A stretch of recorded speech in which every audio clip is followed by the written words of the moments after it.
Синхрон 2 дугаар хичээл нь болохоор сүм хүчлийн ферментацийн талаар тайлбарлах. Өмнөх яг асинхронтой ижилхэн эсвэл одоо хүчил төрөгч хүрэлцээтэй үед болвол аэроб амьсгал явагдаад одоо бүрэн амьсгал явагдаад ГПА их хэмжээгээр чөлөөлдөг бол энэ хүчил төрөгч хүрэлцээгүй үед бол эхний хэсэг болох гликолиз нь шатнд үүссэн пируват үргэлжлүүлэн задрах замаар бага хэмжээний боловч энэ нэр бие махбодод үүсэж байгаа. Энийг бол анаэроб амьсгал гэж хэлсэн. За тэгвэл одоо сая өмнөхдөр болохоор хэдүүлээ нөгөө спиртийн ферментацийг гэдэг энийг тайлбарлсан шүү дээ, тийм. Тэгэхээр одоо энэ хичээл дээр болохоор энэ сүүний хүчил яаж үүсдэг вэ гэдэг үнийг тайлбарлая. За тэгээд энийг болохоор сүүний хүчлийн эсэлтэл буюу сүм хүчлийн ферментац гэж нэрлэжээд байгаа юм.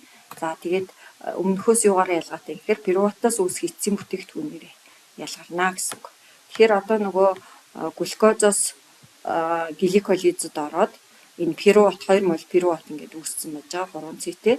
За тэгээд тэр нь болохоор нөгөө өстрөгчийг зовлогч над дааш ангижраад 3C бүхий лактат үүсэж байгаа. За ингээд энэ урвалыг тайлбарлана гэсэн. Тэгэхээр пируват над даашаар шууд ангижирч эцсийн бүтээгдэхүүн лактат үүсгэж байгаа. За тэгээд лактат нь болохоор лактат гидрогеназа энзимийн оролцоотойгоор энэ урвал явагдана. За энэ дээр болохоор өмнөхөөс ялгаатай зүйл нь болохоор энд нүүрс хүчлийн хий үүсэхгүй. Хаана явагдахын гэхээр мөг болон бактерийн одоо явуулдаг сүм хүчлийн ферментацийг ашиглаад бяцлаг болон тараг хийх цагаан эдийн үйлдвэрлэлд бол өргөн ашигладаг энэ урвалыг. Тэгээд энэ мөн хүний булчингийн эсүүдэд одоо хүчил төрөгч хүрэлцэхгүй үед эсийг энергээр хангадаг ийм урвал байж байгаа. Тухайлбал та хэд ингээд нөгөө хөдөлгөөн баг хийж агаад гинтгийн ингээд зааланд удаан хугацаагаар тоглодог ч юм уу те.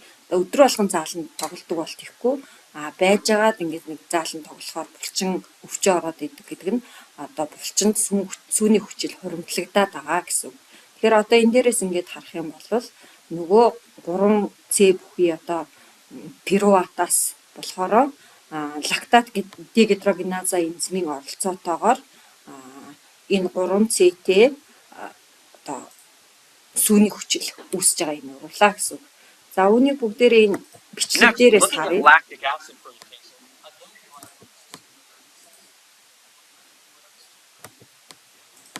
За ингээд 2 мол пируват үүссэн байж байгаа тийм. За тэгээд энэ нь болохоор нөгөө лактат дегидрогеназа энзимийн тусламжтайгаар явагдаж байгаа урвал байгаа. За энэ дээр бол нүүрс хүчлийн хий үүсэхгүй байж байгаа тийм ээ. За тэгээ энийг ашиглаад бол одоо энэ нөгөө янз бүрийн тараг, йогурт, чиз гэдэг эдгээрийг бол хийж байгаа. За тэгээд энэ хүний булчинд ч гэсэндээ явагдана гэдгийг энэ дээр бас тайлбарлаад өгч чинь тийм. Тэгэхээр анаэроб байсан ч аэроб байсан ч гликолизийн үе шат бол явагдана цитоплазм дотор тийм ээ.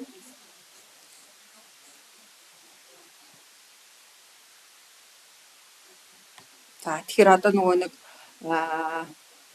дасгал хөдөлгөөн хийгээд маш их одоо нөгөө энерги шаардлагатай үед бидний амьсгалаар хангалттай тэр энерги нь хөгдөхгүй байгаа тохиолдолд бол энэ урвал бас явагддаг гэж байна. Тэгэхээр булчинд үүссэн сүүний хүчил бол эргэдэг урвал байж байгаа.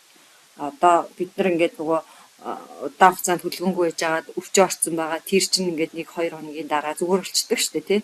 Тэгэхээр энэ нь болохоор яах вэ гэхээр зүрх болон одоо уушиг булчингийн эсийг урт хугацаанд хүчил төрөгчөөр хангаж чадахгүй. Тэгээ шаардлагатай энергийг болвол богино хугацаанд нөхөөд тэгээ нөгөө сүүний хүчил үүсгэсэн байж байгаа.